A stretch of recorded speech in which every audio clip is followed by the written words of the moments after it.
City Council to order. Today is Wednesday, February 25th, 2026, and we will start with the roll call. Councilmember Gordon? Here. Councilmember Ross? I'm here. Councilmember Lamb? Here. Mayor Pro Tem Gutierrez? Here. Mayor Gregory? Here. All right, the next item on our agenda is agenda finalization. Are there any changes to the study session agenda? Yes, Mayor. Item 3A will need to be pulled and removed from the agenda. All right, 3A, our closed session won't be heard tonight, and it will be renoticed when it's heard again, correct? Yes. All right. The next item is public comments on non-agenda items. This is the time where we accept public comments on items that are not on the agenda. Do we have any public comments? I did not receive any request to speak forms, Mayor. All right. And I don't see anybody indicating from the public that they have comments, so we will move on with our agenda. Into our actual study session, we are very happy tonight to be visited by officials from Visit Greater Palm Springs for an update on Visit Greater Palm Springs 2026 priorities. City Manager, would you like to do an introduction? Sure. Good afternoon, Council. This afternoon we have Scott White with Visit Greater Palm Springs to give a presentation. Great, thank you very much. I also have with me Colleen Pace, our Chief Sales and Marketing Officer, and Davis Meyer, our Vice President of Government Industry Relations. And we'll see if we can navigate here. Perfect. Okay, so there's a full scope of our goals and objectives for 2026. We're not gonna make you go through all of that. We're kind of giving you a highlighted summary as we go through it. But we'd like to start with the economic impact of tourism. This is the Coachella Valley wide. So in 2024, 14.5 million visitors visited the valley and generated 9.1 billion in impact. To kind of put that in perspective, they spent about $20 million a day. So when they're driving a little bit slower maybe, or taking up our restaurants, just remember that they're keeping our household taxes lower. So you can see there, the average tax hold is reduced by about $5,900 regionally. And then we do also an economic impact study for Cathedral City. There we go. You can see here the total economic impact for Cathedral City for tourism was $609 million, again in 2024. We'll start working on 2025 in a few months. Direct spending from the visitors, 1.3 million per day, or 476 million, about 51 million in state and local taxes. And the tax burden was reduced in Cathedral City by $2,700. We are currently launching a destination stewardship plan. We've engaged an organization called Hunden Partners. We did this back in 2016. We used two firms then. We went through an RFP process. We had 6 companies bid on the RFP. We had 3 that we did interviews with, and Hunden came out victorious. One of the, I think, advantages that they had is they've worked regionally with other destinations, most recently in Virginia, where they created specific stewardship plans for each of the cities or the regions there as well. So one of the things that we did is we changed the scope. So through this process, Cathedral City will have their own tourism stewardship plan by the end of all of this. So we're paying for it, but you all would be part of the process in terms of creating it. So they'll lead it, they'll do the surveys, they'll talk with all of you, city staff and business partners, or anybody that feels relevant to help kind of shape what that stewardship plan will look like in the future. So we think this is very beneficial for not only us as a region, but then it creates unique, I think, action plans for each of our cities, specifically for Cathedral City, that will roll up to the regional plan. So we're excited about this kind of new aspect of this process. We do a lot of research. We believe in a lot of data. You can see here on the screen, I won't go through all of them, but we like to hear. We just did a visitor intercept study that just wrapped up. We're hoping to have the results of that, for the full year results of that here in the next month or so. We will be embarking on a resident sentiment study. We constantly are doing an image and awareness study where Colleen tracks brand awareness and destination perceptions around the campaigns and the markets. We also will do a meetings study, restaurant week survey, and then we're launching some dashboards that will give access to our partners real-time data across different platforms.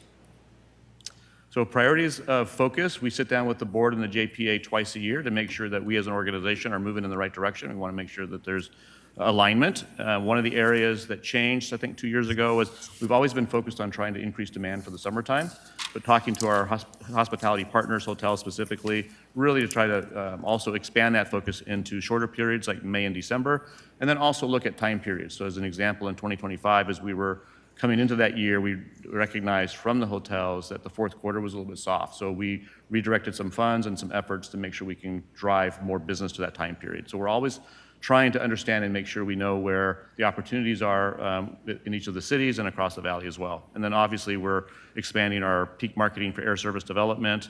And then sports strategy is new. Colleen's going to talk a little bit about that. We have a new sales manager focused on sports.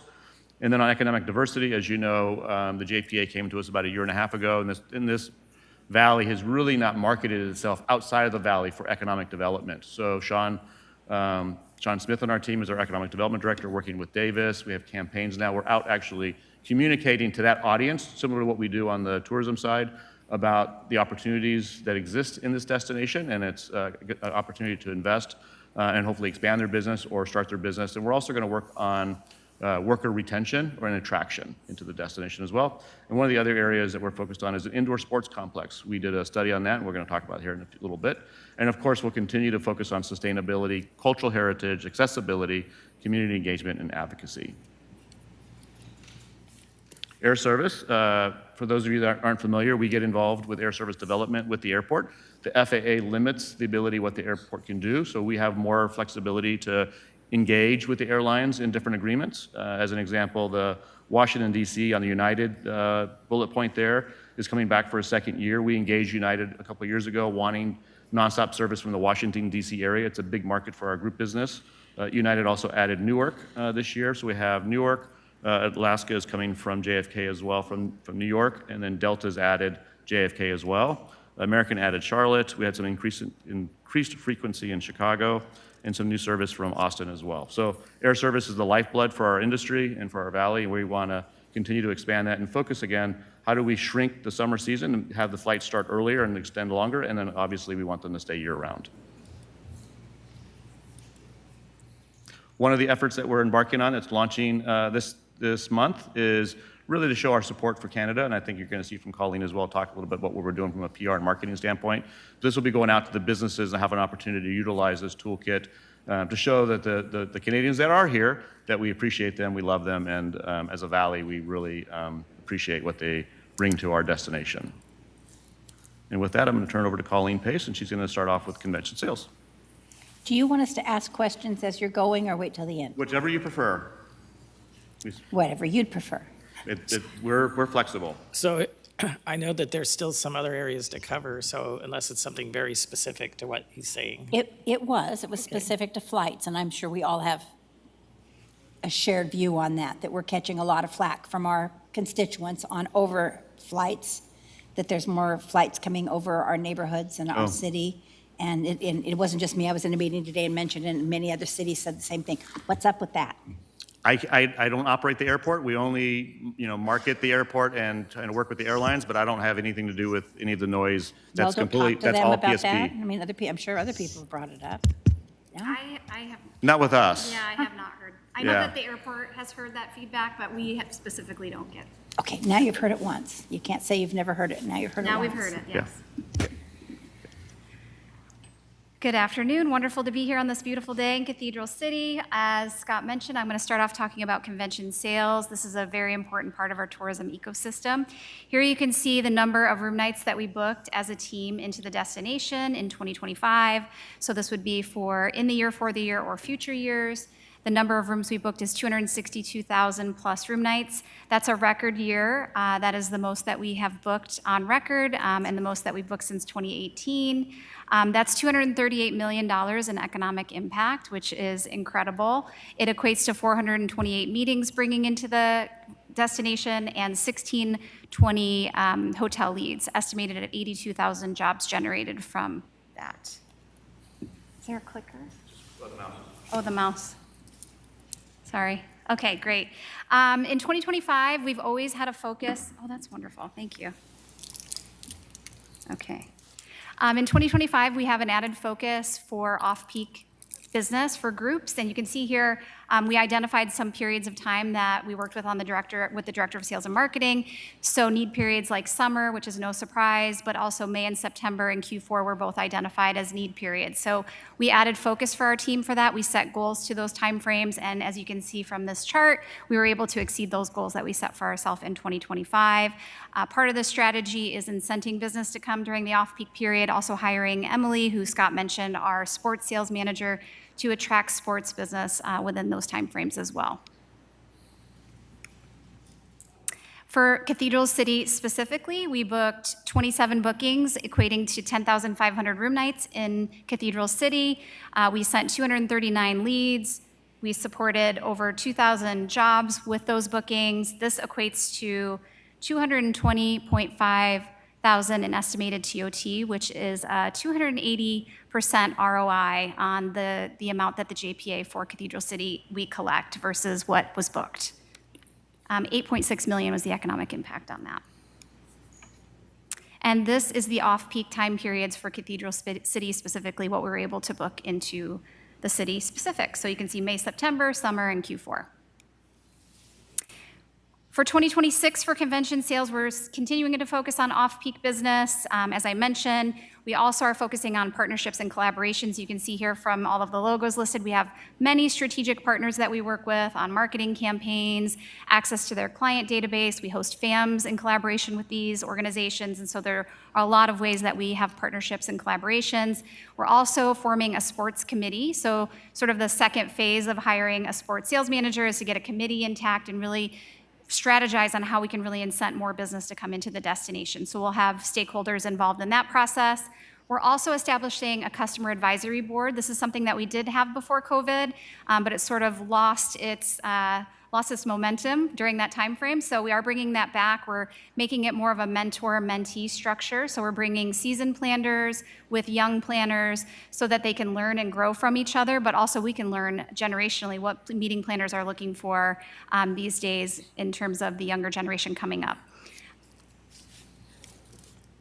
Okay, moving on to destination marketing. You can see here, these were our 2025 campaigns. You can see there were 16 campaigns that we were running throughout the year. These were either always on or seasonal campaigns, focusing on health and wellness, outdoor adventure, arts and culture, dining and shopping, cultural heritage, and of course, LGBTQ+.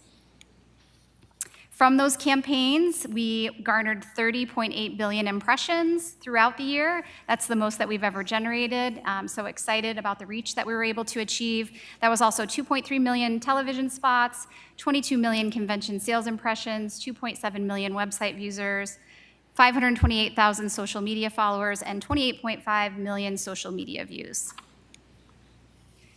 We also prioritize event support. We work very closely with all of the cities and all of the unique events that are happening in your city. I work very closely with Ryan on this, so really excited to share a couple of examples of the support that we provide. On the left, you see the billboards that run in LA and San Diego. We also cover these events on social media, on our website, in our content, and I have a little video here to share as well.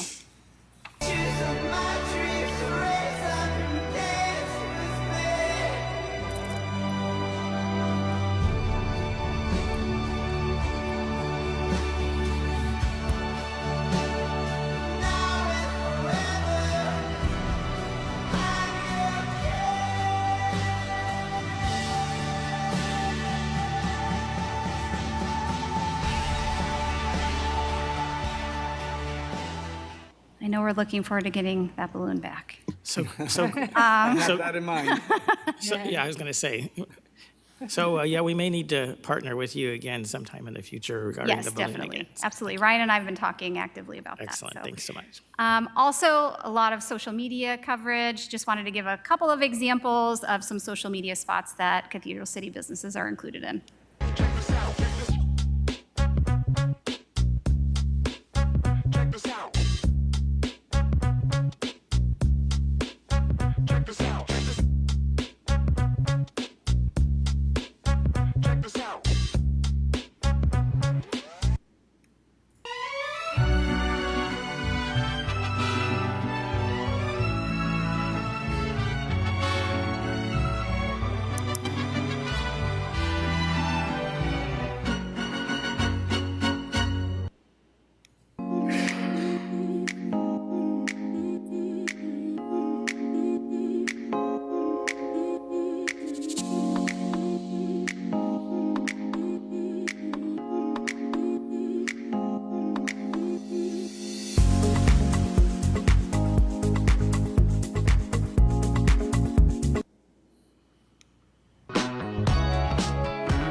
And those are just a few examples. We have 15 social media channels that we're managing, so we have lots of content going out every day and a great team who fulfills all of these great pieces for us.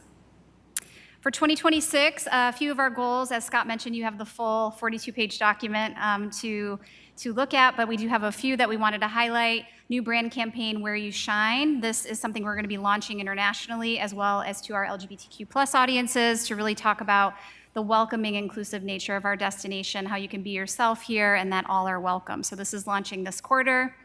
We also will be supporting a series that we just launched at the end of the year with a full media plan. We have a 6-video episode series that we'll be supporting through social media and paid media.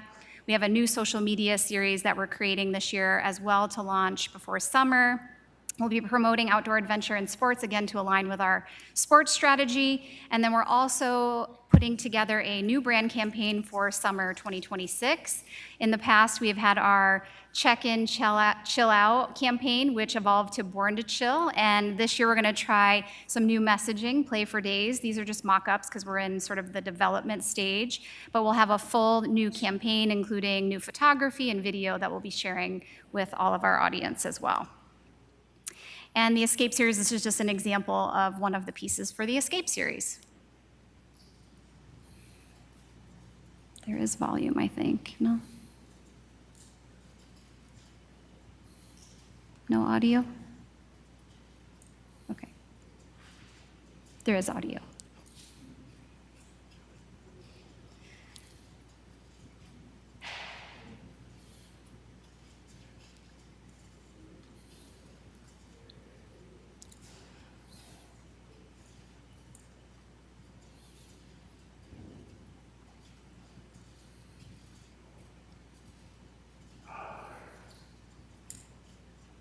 No?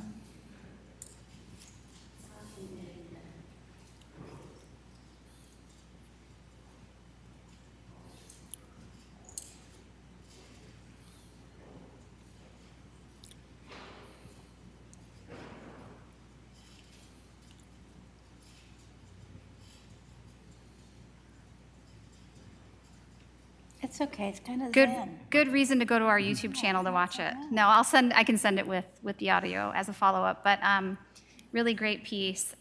Also for 2026, we just hosted last week the Expedia Ambassador Summit. This is something that a lot of destinations really vie for hosting, and so we were really grateful to be selected for this. We had 40 content creators that were in the destination that had a combined reach of 11 million followers on their social media channels, and they were exploring all things Greater Palm Springs. And added bonus, they just partnered with Mattel, and Ken ended up being one of the ambassadors that was attending the event. So just a short little video to share on that. What is that? Wait a second. It's a sign!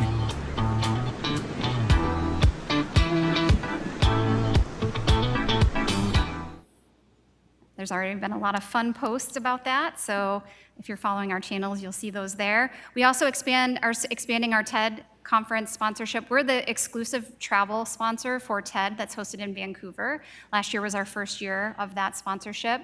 This will be our second year, and we've expanded it to include the Restore Lounge, which is the really place where people go and take a break from all the really rich content. It's very intense content, so people need a break. It's the most frequented area at TED, so we get a lot of great traffic in there, and it'll be Greater Palm Springs will be the host of that Restore Lounge, as well as a custom piece that we'll be working on with one of the TED speakers that will come into the destination, and we'll be doing some production, which will be hosted on all the TED channels as well.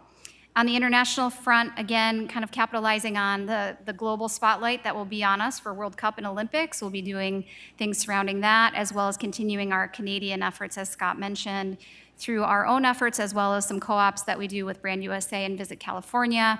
We also are expanding our efforts into Germany, and we just launched China social media channels as well. On the PR communication side, we had a really great year as well, 7.2 billion in circulation, earned media quality score. That's how we value the quality of the earned media that we get, and it really is based on the actual article itself, how many partners are mentioned, if we're named, if there's URLs in there, and that's what adds up to these numbers, and this is the highest number that we've achieved, so we're very proud of our earned media from last year, and these are a few examples of Cathedral City earned media that we were able to garner for 2025. We also work with PR agencies all over the globe. You can see here the ones that we work with either on a full-time basis or on an ad hoc project basis. So obviously we're represented globally to expand our reach to all of those destinations. And with that, I'm going to turn it over to Davis. All right. I know we're running over on time here, so I'll go quickly. We made some great progress in our workforce development and other partner engagement efforts this year, engaging over 400 high school students at high schools across the Coachella Valley. We trained 252 new destination ambassadors. This is our Team GPS ambassador training program. It's available completely free online or in person, and it's just a great way for frontline employees especially to get to know more about the destination and get free experiences and tours and opportunities around the valley. We have a scholarship fund. We gave away $50,000 in college scholarship funding this year, as well as supporting travel abroad scholarships for students at College of the Desert and CSUSB's hospitality program to go to Japan and to Italy. And then leadership training and workforce development scholarships as well. So we had 184 Leadership Institute graduates. This is a program, a certificate program that we do with College of the Desert. This Leadership Institute Essentials Leader Certificate is aimed at upskilling that person who's going into their first management level position or supervisory position. So it's a great way for them to, especially those working in hospitality, to get some free certificate training to help them upskill in their career and stay here in the Valley. And then also, we were just proud to receive over 181 applications for our scholarship this year. It's a tourism and hospitality-based scholarship, and so it's been great to see interest in that growing among our high school students and college students in the Valley. And looking ahead at 2026, we are working on a new fundraising event for the foundation. It's going to be a student chef dinner where we pair students from La Quinta and Rancho Mirage High School's culinary programs with a locally grown chef for a fine dining experience. We're also going to launch the next level of our Leadership Institute program with College of the Desert, which is the Visionary Leaders program. It's really aimed at that upskilling that next CEO, general manager, director position. That's a really intensive 6-week program. So we kind of piloted it at the end of last year, and we'll be launching it this year. And then we'll continue to do our Passport to Leadership, which is a high school senior student leadership program over the summertime, and our Student Hospitality Day for high school sophomores, introducing them to the different career opportunities in hospitality. And of course, last year we were really incredibly proud to achieve a certified autism destination designation. Thank you to Cathedral City for the staff here becoming a certified autism center. And we will continue to grow that program. We have a grant through our foundation that helps supports businesses that are looking to become autism certified. So we'll continue to share information about that and bring more businesses on as certified autism centers. In 2025, we made some great progress with our economic development efforts. We launched a website, a LinkedIn channel, a monthly newsletter, and then started attending some conferences, trade shows, as well as hosted a tour here in conjunction with ICSC Western, and worked very closely with our different city partners on that. And so looking ahead to 2026, just continuing to build on that brand recognition for economic development in the region, as well as championing the Coachella Valley Regional Economic Development Strategic Plan that was developed in conjunction with the Riverside County Economic Development Strategic Plan. So we're working closely with our city partners on identifying the recommendations in that plan that make sense for us to help take the lead on or support, and for each of the cities to sort of take the lead on or support. One of the areas that we're looking at is developing an industry advisory board for economic development, as well as a business retention task force. And then continuing, of course, to expand the trade shows and sales opportunities that we have for economic development. An indoor amateur sports facility is something that we've really identified as a priority for the region, something that can really help us drive summer and off-peak visitation. We last year updated our initial feasibility study with an organization called Synergy Sports, which just took another look at it, sort of reevaluated, and reasserted that this is a facility that could be profitable, that certainly would drive demand in the summertime and off-peak, and made some other recommendations about the size of the facility, about 200,000 square feet. These studies are both available on our website, and so we're continuing to work to find a good partner and location for this facility, as well as working with a consultant right now on really diving into what the financing options are, what the capital stack could look like on developing something like this, which we will share with all of our city partners as well. We are not a membership organization. We do list all of our tourism-related businesses on our website for free. And as well as event listings and special offer listings. There's different sections of our website where any sort of tourism-facing business can list. And so for just those business listings, in 2025, there was over 24,000 views to the listings and 16,000 click-throughs to Cathedral City partner websites. And that's just from the listings. That doesn't include the event calendar events and the coupons. So it's a great way for businesses to get additional exposure through our website. Just want to share that out there. There's a partner section at the footer of our main website that they can go to update their listing or sign up for a free listing. And then in 2025, we had a record number of restaurants participating in Restaurant Week. Thank you again to Cathedral City for your partnership on that event. We had 121 total. We're looking to expand that event for this year, really supporting our restaurants in that first week of June. And as well as Spa Month. Last year was our first inaugural Spa Month for the month of September, so we'll bring that back again this year to really help support our health and wellness businesses and drive some visitation in that month of September. And that concludes the presentation. Mayor, City Council, any questions for the team? Any questions, council? And thank you so much for your presentation. I didn't get a chance to click. Am I still going first? You're on first. Okay, I'm on first. So I had a question about your connection with the sports and advocating for that. And we just finished the Mary Nutter Collegiate Classic, and it was packed. I mean, it's like the World Series. It's so crowded. So what kinds of things do you do for that? I mean, Depending on the time of year, we'll provide incentives. We help them with site inspections. We help them with sponsorship. We have a new sales manager that actually goes out and looks for these events as well, because we want to make sure that the venues that you have opportunities to be utilized, not only just for that, but other times of the year as we go through. And then we also do promotions of the Valley to those audiences. So there's trade shows that are specific to that sports industry. I see. And you have those tournament directors that are in those events. And so Emily will be able to attend those events, talk about the Valley, talk about the destination, and hopefully create some partnerships between us and them. Okay, thank you. And I also wanted to know, you talked about having a high school ambassador program, and Julie, who is the principal at Cathedral City High School, she and her husband are volunteers for the Mary Nutter. And I was just wondering, how many of the Cathedral City students how many are participating in the Ambassador Leadership Program? I have to look. I know we've had a couple of full bit classes louder. come through. Okay. Typically, we work with the CTE coordinators from each of the high schools, so it'll be, like I know the data program for Cathedral City High School, I think is what it's called, has come through and done the ambassador training and, gotten a chance to see opportunities in AV and hospitality, that sort of thing. And the reason I asked is that the high school students from Cathedral City High School came over and were, participated in some activities, that were led by the collegiate athletes. But I didn't hear about them having a role as ambassadors for that particular 4-day experience. So it's just something to think about. It's good to know. Yeah, we will. It's good to know they're doing that. Yeah. Thank you. That's it. All right, Thank you. Mayor Pro Tem Gutierrez. Thank you, Mayor. Well, good afternoon, Scott.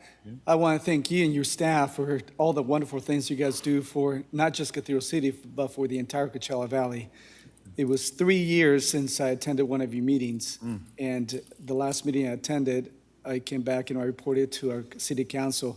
I was very impressed watching or seeing the numbers, all the statistics that you guys show, and the flights and rooms and everything you guys do. It's incredible to see. Thank you. And I have a question regarding the Mary Nutter as well. Do you have any information regarding what economic impact that does do for Cathedral City?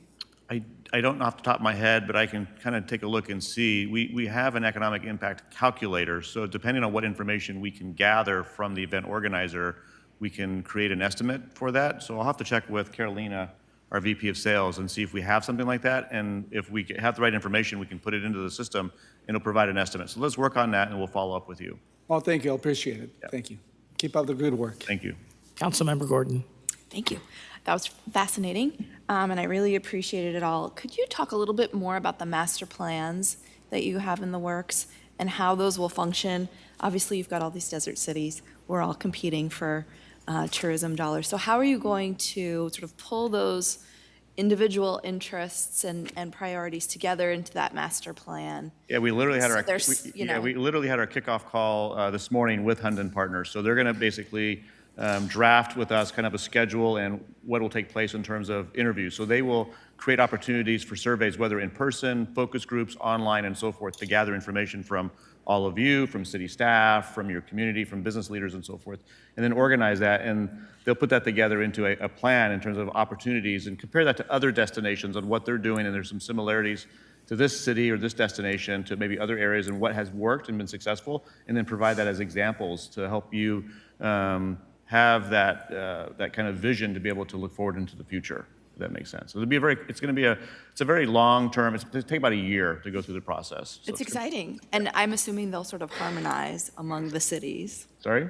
I said I'm assuming they'll sort of harmonize Yes. across the cities. So the goal is, I've been here now for 15 years, and I think we really all are working together, because even though you are competing against each other in some ways, but from a tourism perspective, we're competing with San Diego, Southern California, Arizona, Scottsdale, Phoenix, and so forth. So really, as we work together collectively as 9 cities to bring the business in, and as you start to enhance your city with activities and events like the Mary Nutter and so forth, it attracts more dollars to your city. So we always are advocating for improving the visitor experience and creating opportunities for events and so forth that really create the demand specific for your city. Fantastic. Thank you. Thank you. Councilmember Ross, did you have additional? Just a little quick one, actually. He stole my question. He does that, I know. You should I ground know. him or something. No, my question to you is, as you're developing these, the hypothesis of what all these different cities could possibly be working on to make themselves better, do you do that individually or do you do it globally? Question one, and I'll just piggyback with the question two right off the get-go. So we can look and say, wow, Mary Nutter's really great, but what would be the next great thing, and what would be the third great thing, and what would be something that maybe wasn't an A team, but maybe a B team kind of a thing? Maybe we need to buoy our restaurants, or maybe you think we should bring in, bowling alleys. I don't think you're going to pick that, but, that kind of a thing, so that we really can have a futuristic view Yeah. of what we should be heading towards, not just what we can do today. And that's the objective of the plan, is to be able to take a look at what current assets do you have, what events do you have, what's currently working, where are there opportunities, how do you attract more businesses to your city in terms of what's your city policies, in permitting and zoning and all of that. They're going to look at all of that, components of all of that, and then provide with you, and you'll sign off on it. So it's not going to be something we're going to say, here you go, see you later. They want to develop it in tandem with your goals and objectives and what you're trying to accomplish. So But how far out are you projecting that? 10 years. 10 years, perfect. Thank you. And when we did the first one in 2016, it evolved over time, because obviously the world changes and things change. We want to make sure it's nimble and flexible. With this one, we want to also make sure that there's maybe an online platform where we can track and monitor what's happening, kind of measure it, look at the KPIs and so forth. So as we go along, we can see what are we accomplishing individually as cities and as a region together, and what the impact's going to have. And presumably, let's say your respondents came back and said, we love Asian restaurants. you're not going to recommend we open 10. But Correct, you- yeah, You know, yeah, to be yeah. able to give us some guidance in that as well. Yeah, How many? and Would they may 2 be good? Yeah, they may look at it and say you have X number of space that's available for restaurants, and in order to attract restaurants, you may want to look at changing this type of permitting or this type of assistance from the city, or whatever it may be. So again, it's going to depend on what they find as they start to kind of peel back the onion, so to speak, and look at what the opportunities are, and then share that. And then it's not one size fits all. So you can look through it and say, I like all these recommendations, but these are the ones that we can really hone in on, and that's what you're going to focus on. And some of them may be pie in the sky, and some of them are going to be a little bit more granular. So Thank you very much. you're welcome. Well, thank you so much for coming and updating us today, and Thank you. thanks to you and your team for continuously finding ways to stimulate and grow and make healthy the tourism industry and other economic development now here in the Coachella Valley. We're very happy to be a part of the GPS Visit Greater Palm Springs and we'll continue to work with you any way we can. Thank you, Mayor. We appreciate your support. We really enjoy working with the team here, and congratulations to Andy and his promotion. He's going to be a great addition to your leadership. Thanks so much. Thank you. All right, do we have any public comments? I did not receive any request to speak forms, but I believe we do have one request. All right, I see one. Come on up, Richard Altman.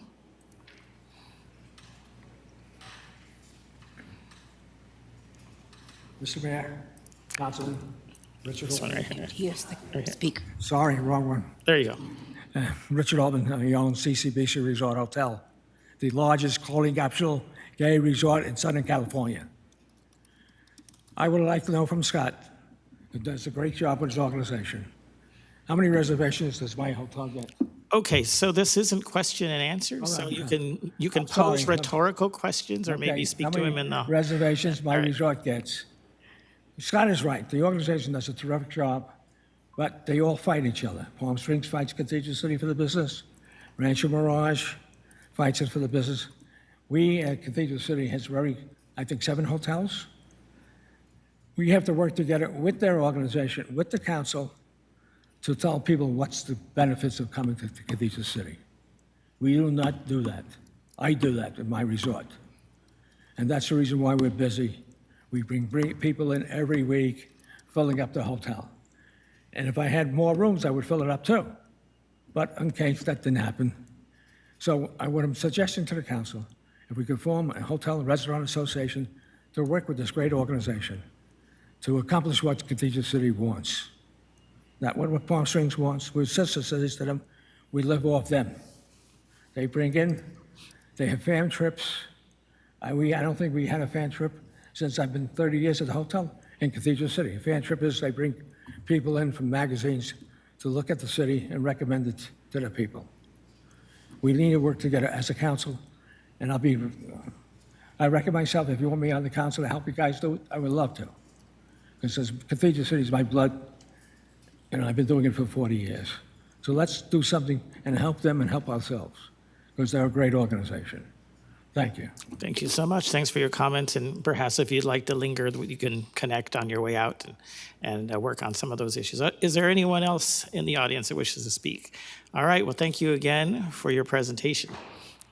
Okay, we'll move on in our agenda to the next item. Our next item, item 2B, is the 2025 Annual Compliance Report, also known as the ACR, for Cathedral City Fire and EMS. And City Manager, would you like to introduce the item? Yes, Mayor. This is the first annual compliance report to the CFAI since the city's accreditation. And this afternoon, Chief Contreras will be presenting a positive update to the City Council.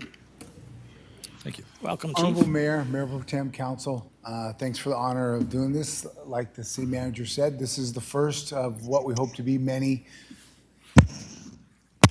Usually people don't say they can't hear my voice, but we'll go with it. Yeah, this is something like I spoke about at the budget workshop. The strategic excellence was our report card for the fire department. This is our report card on how we're doing specifically on accreditation. So this is required as part of accreditation to make sure that not only the city maintains its commitment, as you were there, Mayor, when we got it or we received the award,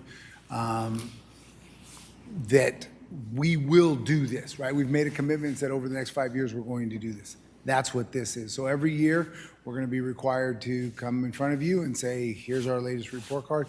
Are we getting better? Are we falling down? And are things continuing to move in the right direction? I apologize. This is actually, this is only meant, you don't have to authorize anything. This is meant to receive and file. I must have sent the wrong one. So this is just for your knowledge base. There's no authorization needed for this. But what we recommend is to receive and file the 2025 Annual Compliance Report, or ACR, as required by the council. I should know this. I'll come back to that one. But the CFAI to maintain accreditation. So that's the accreditate. It's not the CPSE, which is the Center for Public Safety Excellence. This is the accreditation group. So it says here, Commission on Fire Accreditation International. Thank you, Mayor. That's okay. You sent it to us. And you should have a copy of it. I should have said that earlier. You guys have a copy.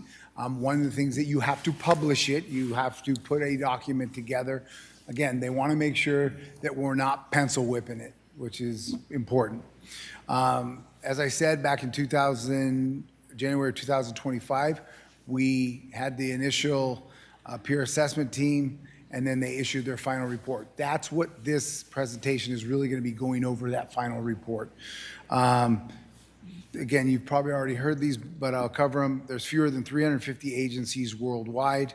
We're the only accredited agency in the Coachella Valley. Part of that accreditation allowed us to go from a 3 to a 2. So that process of what got us there allowed us to lower it. And then it's a 5-year accreditation cycle. So we will be doing this every year. What the ACR includes is update demographics. So when we started it, our city could grow. We've got to make sure that our services keep up with the growth of the city. Verification of compliance of all the core competencies. So we have to go through, and if you see on the back page, it's my signature that's saying, yes, I attest that everything in this report is true to the best of my ability. Performance data, I talked about it at the budget workshop. We've seen a significant decrease in our response time. So through these processes that we've evaluated, we've been able to bring that response time down. A progress report on the 22 peer assessment recommendations. So we started with 22. What the hope is every year we get down to, less and less, so that at the end of the 5 years, we're at 0, and then they'll come out and they'll, what they call, sharpen our sword, right? And they'll make it even better. And so with each accreditation, it's not just here you go, this is accreditation. It's the continuous quality improvement. And then required exhibits documenting the change. So we have to give certain reports, standards of coverage with our report. So where are we at? The initial 22 recommendations, 7 are complete, 11 are in progress, and 4 are pending action.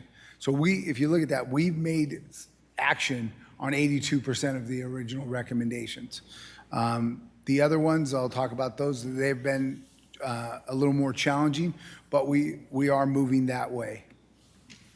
Key accomplishments during this period, the Emergency Operations Plan.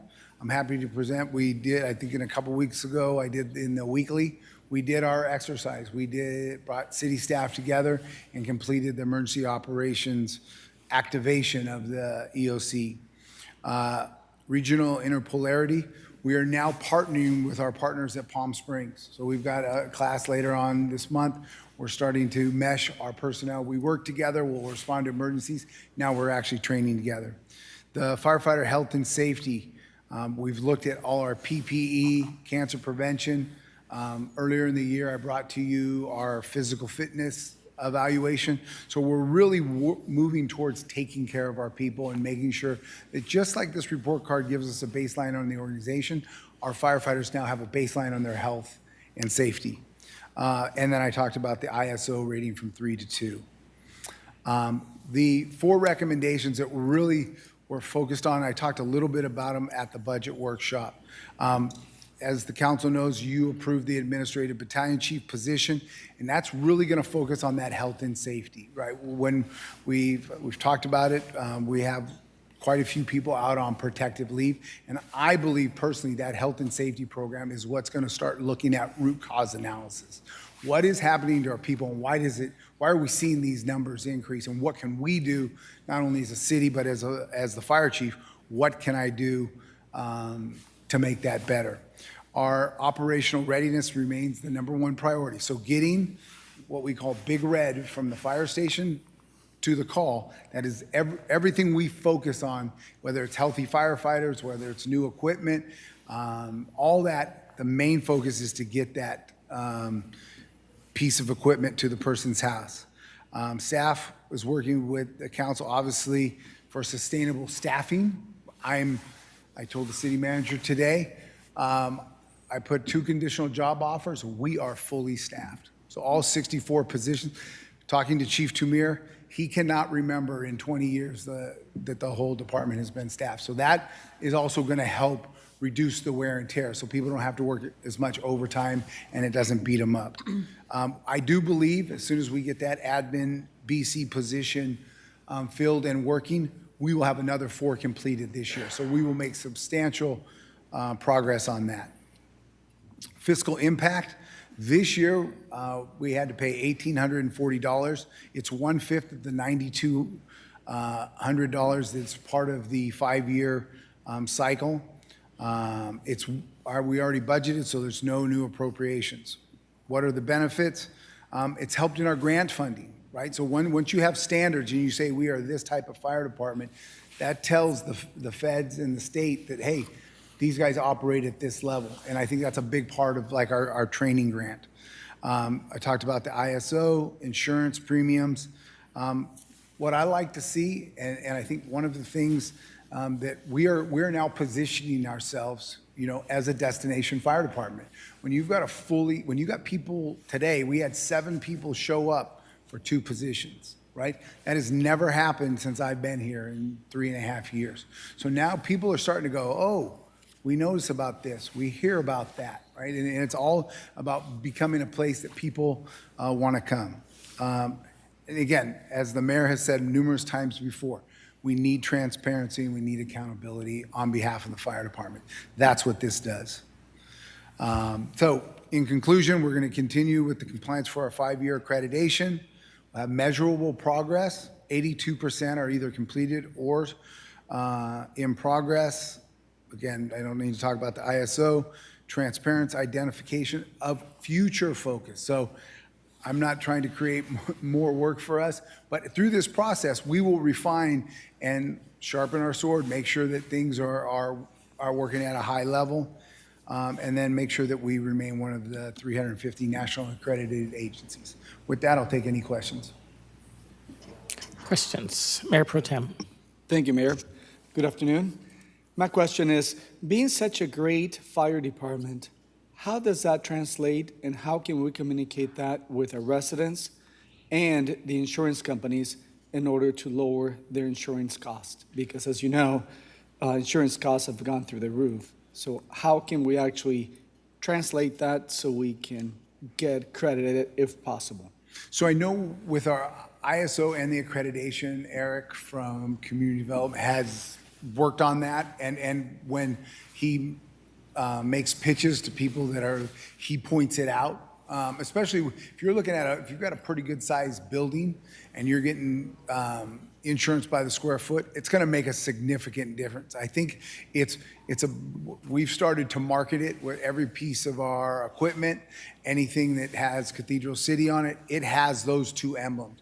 And so it becomes kind of like a marketing campaign that we need to push as a whole, everybody. You hear me say it all the time. And I can tell you my peer from the city next door, they don't all like it because it does start to separate. Well, why do they have it? And I put it as a badge of honor. So I think that's really what the city needs to do.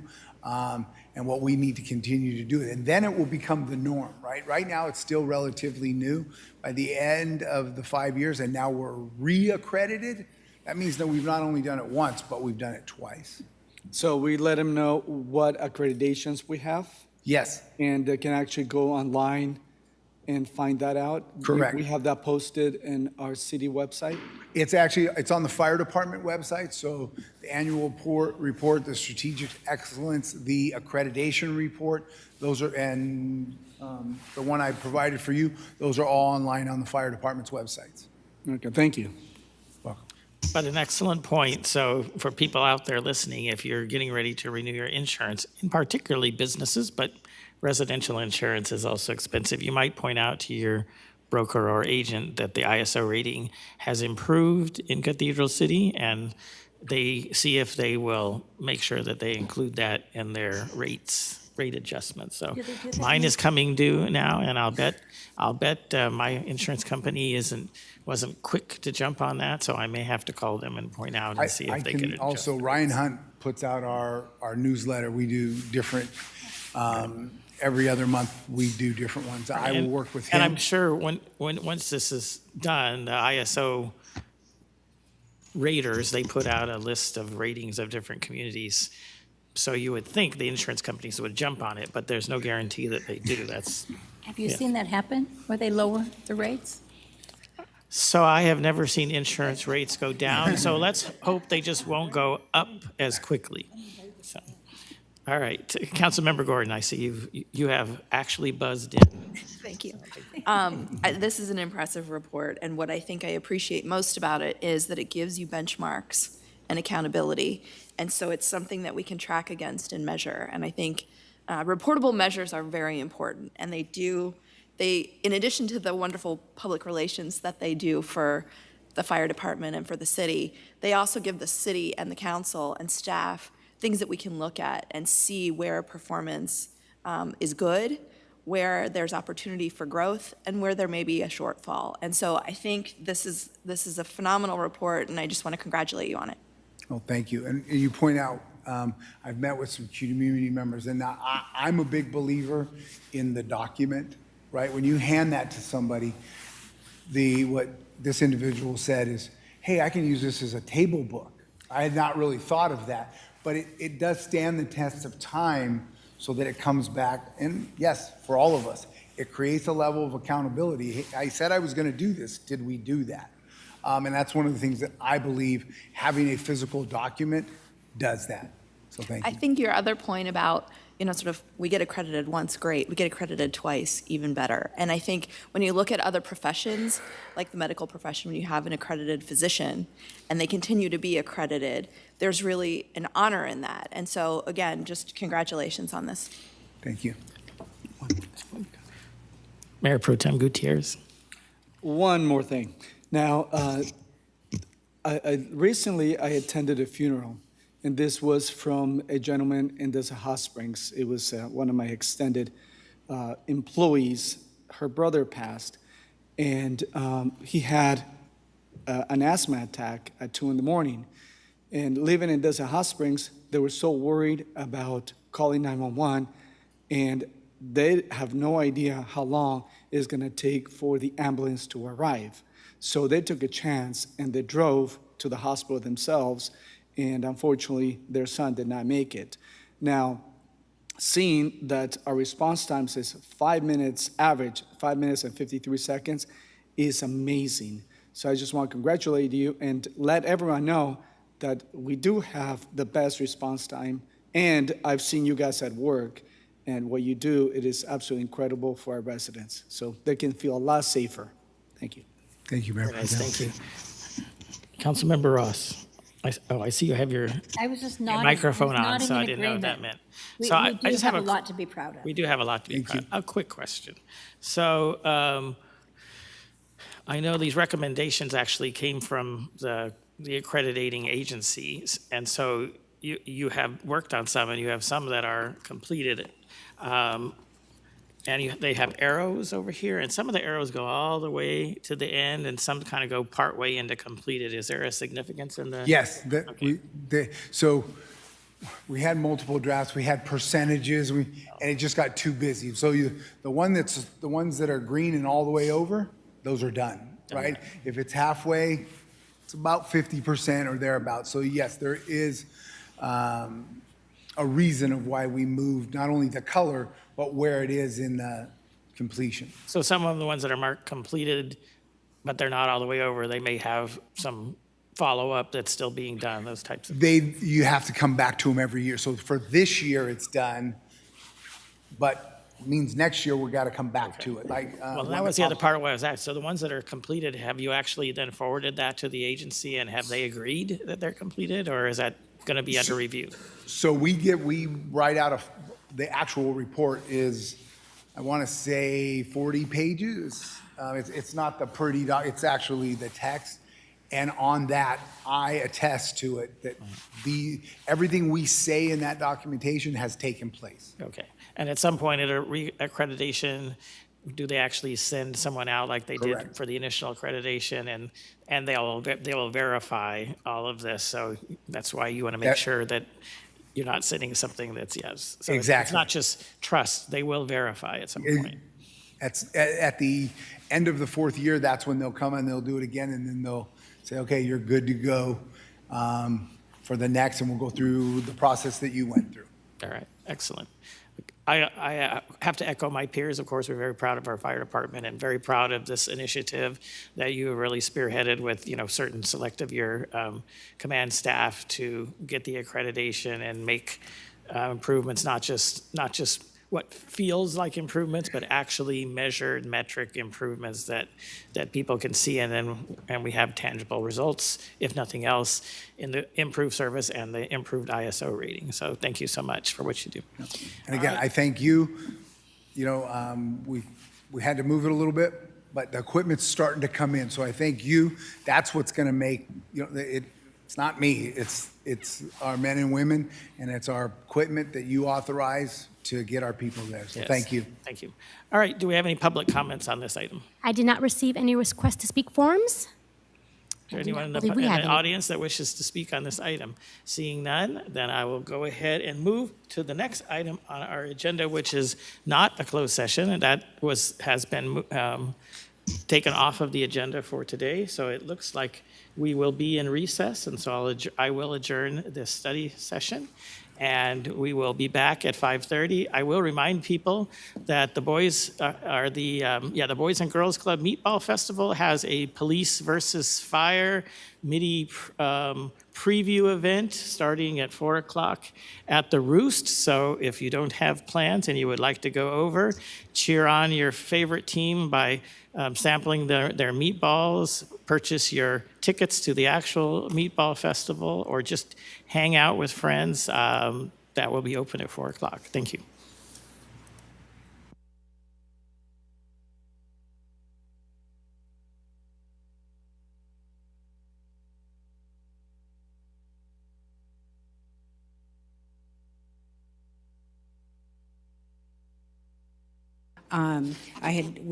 John Corella and I had talked about possibly repurposing the tennis courts